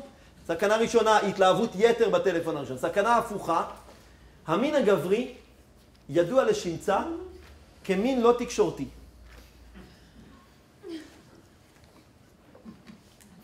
נכון? ככה אומרים עלינו. אני גם חושב שזה נכון, לפחות זה החוויה שלי. אני מתקשר לגברים, אני בדרך כלל מקבל, כן, כן, נכון, כן, תודה, בסדר, טוב. פחות או יותר 10-20 מילים נגמרה השיחה. אישה, שלום, כן, מי זה? מה? נכון, כן, נכון, כן, כן. בקיצור, כל שיחה של 10... כבר חז"ל אמרו, נכון, איך כתוב? 10 אנשים... מכירים את זה, בקיצור כולם. המין הגברי לא הכי תקשורתי בעולם, ובטח שעוד לא קלט מבחינת, אם תרצו, האבולוציה או מה שלא תרצו, עוד לא קלטו את המכשיר הזה שקוראים לו טלפון. עוד לא קלטו, אולי לא יקלטו, אני לא יודע, אומרים שכבר בהמשך יהיו דברים אחרים, יותר מתוחכמים. גברים לא כל כך יודעים לתקשר עם טלפון. נשים, אני מסתכל לפעמים בבית שלי, אם אני אסתכל כמה דקות ביום או בשבוע, אבא שלי מדבר בטלפון, וכמה דקות ביום או בשבוע, אמא שלי מדברת בטלפון, אין להשוות לצורך העניין, בלי זה. ולכן מה קורה? האישה, נדמה לה שהבחור לא יודע לתקשר. כי מה לעשות? הוא לא יודע לתקשר בטלפון. עכשיו, לפעמים אנשים שואלים אותי, אנחנו מתקשרים מצוין בפגישות והטלפונים גרועים, ויש מצב הפוך. טלפונים מעולים, פגישות גרועות. מה עדיף? חידה. מה עדיף? אם הפגישות טובות, טלפונים גרועים, מצוין, מי ביקש לדבר בטלפון? לא חייבים. אפשר להתחתן ולא לדבר בטלפון. אי אפשר להתחתן בלי פגישות. או במינוי אחד, זה טיפה נוגע בעוד משהו יותר עמוק שלא קשור לפה, רק אני אומר, דרך אגב, שתכירו את זה. הרבה אנשים, במציאות, זה הפגישות, טוב להם, נעים להם, שמח להם. בין הפגישות, מתעוררים מרבצם כל השדים שהרב גור דיבר מקודם ברגעים הקצרים שהייתי פה, כל השדים וכל אלה מתעוררים בין הפגישות. ואז אנחנו נפגוש את התופעה הנפוצה, שבפגישות מדהים או נעים או כיף, לא משנה, ובין הפגישות יש כל מיני, איך קראת להם? שדונים. אז הם מגיעים הרבה פעמים בין הפגישות, פחות מגיעים במציאות, יש לזה הרבה סיבות, רק הזכרתי דרך אגב, זה קוראים לזה על הטלפון, אני רץ עוד קצת כדי לסגור לכם את עניין 8 התחנות האלה. איי, איי, איי, איי, איי. מזל טוב. זה סימן להרבה ברכה והרבה שפע והרבה מים והרבה בלגן.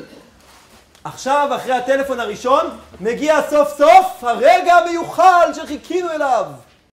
אמיתי אני אומר לכם, אם מישהו מזלזל בדייט או הפגישה, הוא לא מבין איפה צריך להשקיע את מירב המאמצים ותשומת הלב. אני אומר את זה בהסתייגות. זה נכון שיש משפט חכם שאומר, צבא חזק בונים בזמן מלחמה או בזמן שלום? בזמן שלום, לא בזמן מלחמה. ולכן יש אנשים שאומרים, אני אבוא אליך כשאני אהיה בתוך קשר. כשאני לא, למה אני לבוא אליך אם אני לא בתוך קשר? אתה בעצם אומר לי שאתה רוצה לבוא אליי תוך כדי שאתה במלחמה. אתה מוזמן. יהיה קצת מאוחר. עדיף שאנחנו נזווד את הטנק ונחבוש את הזה, אם כבר מדברים על משנים של מלחמה, לפני כן. בכל מקרה, זה אני אומר בסוגריים, אז הדייט זה הפגישה, זה זמן מאוד מאוד חשוב כשלעצמו, לא פחות חשוב מההכנות הקודמות, כמובן. יחד עם זאת, חשוב מאוד הפגישה הזאת. ויש המון מה להגיד על זה. מי שישלח לי מייל לכתובת הכתובה פה, גם יקבל את המאמר הנפלא שכתבתי, 22 ההכנות לפגישה או דייט. יש לכם פה את המייל, זה חינם, לא תצטרכו לשלם על זה כלום. אז שם יש 22 מחנות, זה מאמר מאוד חשוב ומומלץ, יש המון מה להגיד על זה, כל מה שכתבתי שם לא מספיק, יש הרבה להגיד על זה. בכל מקרה, מה שאני רוצה להגיד על רגל אחת, שהדבר הכי חשוב בדבר הזה, זה אולי שני דברים. אחד, מה המטרה? המטרה, כאמור נגענו בזה קודם, המטרה לבדוק היא מראש מכשילה. מראש מכשילה. המטרה צריכה להיות להתקרב, להתחבר וכו'. זה דבר אחד. דבר שני, דקה נשאר לי. דבר שני, מה אני מצפה שיקרה? אנשים מצפים בטעות רבה, טעות גדולה ונוראה, לכל מיני דברים ברמת הכיף עד מדהים. ואנחנו אומרים שנחמד ועוד נחמד שווה נחמד מאוד. נחמד מאוד ועוד נחמד מאוד שווה נעים. נעים ועוד נעים שווה נעים מאוד. נעים מאוד ועוד נעים מאוד שווה כיף. כיף ועוד כיף שווה כיף מאוד. כיף מאוד ועוד כיף מאוד שווה מדהים. מדהים ועוד מדהים שווה חתונה. למתמטיקאים שביניכם, כמה הראשון היה? אם החתונה זה 100, כמה הראשון היה? מישהו פה יודע את החשבון? פחות מ10. תעשו פעם את זה, כמובן פירטתי את זה. זה אומר שלא צריך דווקא להתחיל מוואו, נחמד, זה מצוין, היה לי איתכם נחמד ונעים וכיף ומדהים וחתונה, אז תודה רבה לכם וניפגש בשמחות.